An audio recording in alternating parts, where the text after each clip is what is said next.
State Senator Tony Hwang. We are here at Operation Hope, which is one of the oldest homeless shelter that's privately funded in the state of Connecticut. Yes. There's a great history in regards to the great work that's done by Operation Hope.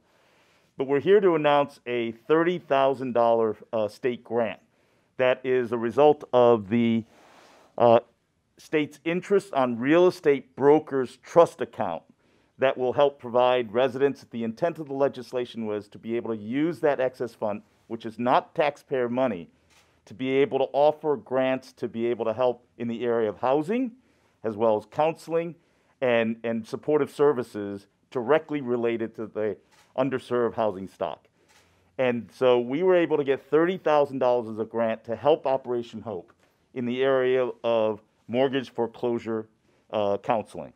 Now, this is the second, if not third year in which this grant has been allocated and Operation Hope has benefited from it. I was working very closely in the Housing Committee, but I also want to applaud former State Representative, now First Selectwoman, Brenda Kupchak, who worked very closely with me in procuring these initial grants in the past years.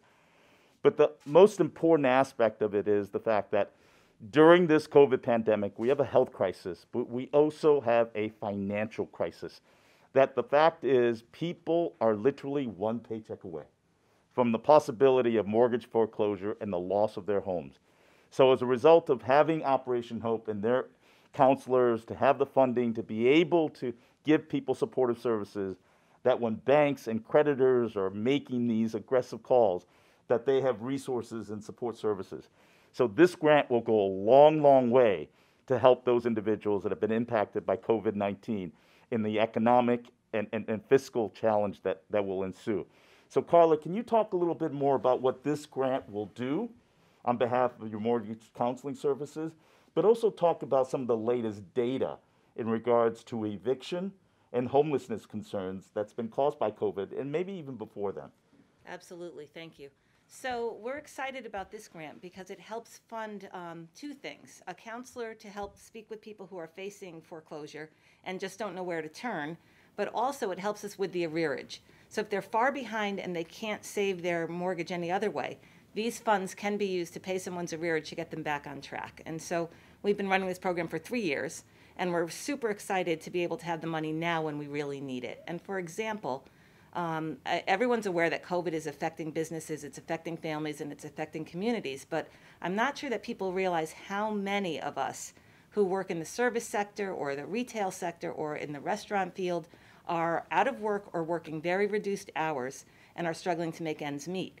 So usually a housing payment is the largest payment that a family faces, and right now we understand that there are many, many people who are on the precipice and unable to afford the mortgage. And so they're falling further behind.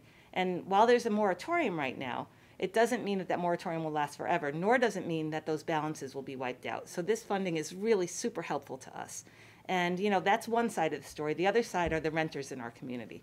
We understand that across the state, there's a 300% increase in filed evictions right now. Again, those evictions are on hold primarily because there's a moratorium and people are unable to make the payments, and we're just figuring this out in real time. But what we see happening is eventually that moratorium will be lifted and people will be responsible for many, many months of rent when they weren't able in the first place to meet, you know, a shorter time period in rent. So not only will there be people facing $12,000 to $20,000 worth of back rent that they certainly won't be able to come up with, there also are these landlords who have not had any income in all this time. Together, that's a recipe for disaster, both on the foreclosure side and on the eviction side. And so we're really concerned as people who are fighting homelessness every day. We're just concerned about the rising numbers. We already are seeing an increase in street homelessness, and we believe that there will be a lot of working people, or formerly working people, that are going to be struggling too. Now, we're in your library, which has been converted to almost a food pantry collection area. Talk about the need of residents that are coming in that you have not seen before, that need additional food and supplies, that there's need everywhere, isn't there? There is, definitely. And I'm so glad to be here with Brian and Laura because both of them have helped with our efforts to increase the food drives and to get more food, you know, donated so that we can feed our community. But almost as soon as the pandemic hit, and certainly when things shut down, we started to see increased people using our pantry and realized that it was a problem that was really going to change the landscape, that there might be people who are working but they can't make ends meet, or people who never thought they would need a food pantry before who were in need. And we're seeing 30 to 40% increase each time we're open, and we're open 4 days a week, with people coming in looking for food or looking for information or just unsure of how to get help. And so we are so fortunate to be here for our community, to be that resource, not only for food, but also for information and referral for other programs that might be able to help them. It's a staggering statistic, and I think we're just at the tip of the iceberg. Well, so many people are literally one paycheck away Yes. from being in need of the resources that you provide. And how many years have you been in existence and servicing the community? So Operation Hope has been in this community for 35 years. We started as a response to local homelessness, and we've grown from sheltering people to running a big comprehensive outreach division. We do a lot of intakes for people getting off the streets and back into programs. We run 70 units of affordable housing. We do a lot of rapid rehousing and housing first programs to get people quickly into apartments in cooperation with other landlords that we know. We do a lot of counseling. Most of our housing comes with counseling to make sure that people work on whatever issues brought them to homelessness in the first place. And we're serving lunch and dinner every day at our community kitchen, as well as the food pantry, providing groceries for people who do have a place to live at this time. Well, in regards to helping people with mortgage foreclosures and the pantry and homelessness, there is no political partisanship. So I'm so glad to have my fellow state representative. I also extended an invitation to Representative McCarthy-Vahey, who was unable to make it, but we are all working together to solve this incredible human need that is in the community. So I wanted to ask Representative Laura Devlin to be able to offer her perspective in regards to this grant, but also in regards to her experience with Operation Hope and your great work with Representative Farnan on the food drive. Oh, thank you. And thank you, Senator Hwang, for being able to secure this grant again with the good work of our now first select woman. It is so important to be able to continue to support and enhance the work that Operation Hope is doing. I'm sure like each of us, when the pandemic hit and what you heard from Carla, the calls that we would get from constituents were heartbreaking. Individuals who had never been in this kind of a situation before. And even if they could defer mortgage payments for a bit, or as you mentioned, the rent, you couldn't be evicted, your utilities couldn't be shut off. There was such a need with food insecurity. And really it was Alexis Harrison, Helene Daly, and Heather Dombrowski, and Rep. Farnan was really involved with the weekly food drives to support Operation Hope. But the big thing about that is it gave neighbors an opportunity to give back, and so many people want to help. So true. And that need continues. So I would just like to, again, thank you, the great work that Carla and Operation Hope is doing, and encourage everybody to please continue to stay involved. Our neighbors are still in need, and to continue with your generosity. Thank you. And Representative Farnan, you were very instrumental in the food drive, but talk a little bit in regards to your awareness of people literally one paycheck away.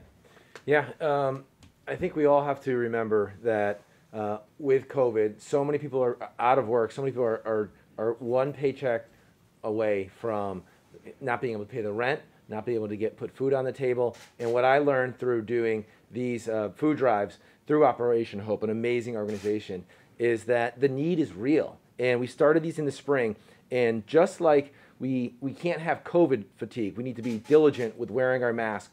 We need to be diligent that the need continues, and the need is not getting less, it is getting greater. So we all have to do our part to give back, whether it's an Operation Hope or what's in your local community. Please continue to help, because the need is real. And I'll close by saying thank you to my fellow colleagues, but also most importantly to Operation Hope. The work that you have done to give people comfort, to know that they have an opportunity to be able to get the help and resources that they need, it's invaluable. I think you said it best, Carla. We are literally at the tip of the iceberg in regards to the need that is so critical. This COVID pandemic has been a health crisis that we need to still address. But the economic devastation is so profound. And we are literally at the tip of the iceberg in regards to the challenge that we have yet to confront. And Operation Hope, through your mortgage support and your pantry and your homelessness support, are at the forefront in providing these critical services.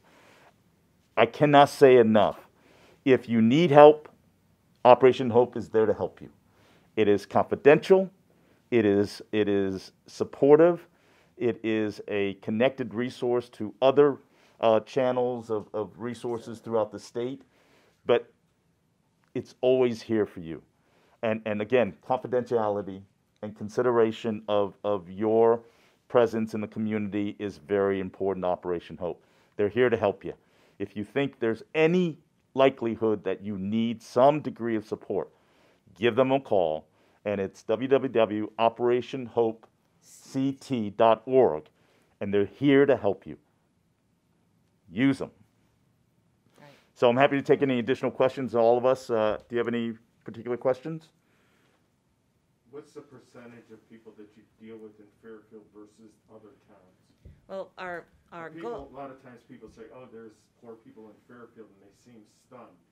Right. Well, they shouldn't be stunned. I mean, it's a problem that is universal, right? You can be in Greenwich and find poor people. So I would say, our primary goal is to serve our community first, and probably 30 to 40% of the people we serve on a regular basis come from Fairfield. Our food pantry is exclusive to Fairfield residents, although anyone who shows up here will get served, and then we'll help them find help in their own community. And so we're serving well over 800 local households, and those are all Fairfield households. And then we also are probably serving about another 100 to 115 from other communities. As far as our housing, we have 70 units of affordable supportive housing. Half of them are in Fairfield and half of them are in Bridgeport. And so those housing units are permanent. People pay 30% of their income for rent and then receive counseling and other support services to keep them secure in their homes. And we are contributing to the affordable housing count for this community, and we do it well. Our houses are the nicest ones on the street, and we give people an opportunity to assimilate back into the community and live productive lives. And you also participate in the 211 program, which is a statewide kind of a collaboration to address needs throughout the various communities, constantly communicating and being able to provide resources on a broader basis. It's that kind of collaboration which is what Operation Hope has been on the forefront, the 211 program. You were one of the major initiators of participating in that program. We all realized early on that if we don't collaborate, we're not really meeting the needs of people who are struggling, and that no one agency can do everything. And so starting back about 8 years ago, it started with the greater Bridgeport contingent of service providers, and then now it's gone across Fairfield County. We created the first coordinated access network, which uses 211 as the first point of entry for anyone in need.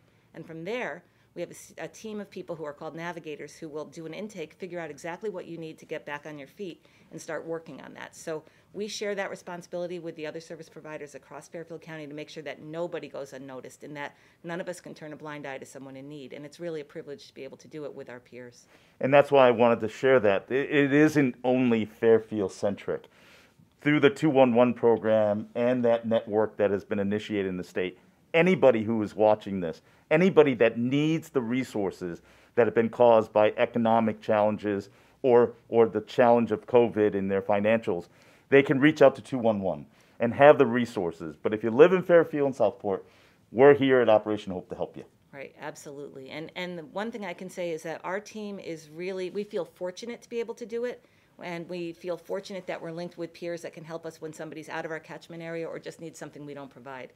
And I think it's an evolution that we've experienced over the last 35 years, and we really couldn't be happier with the opportunity to just reach as many people in need and make sure that they get taken care of.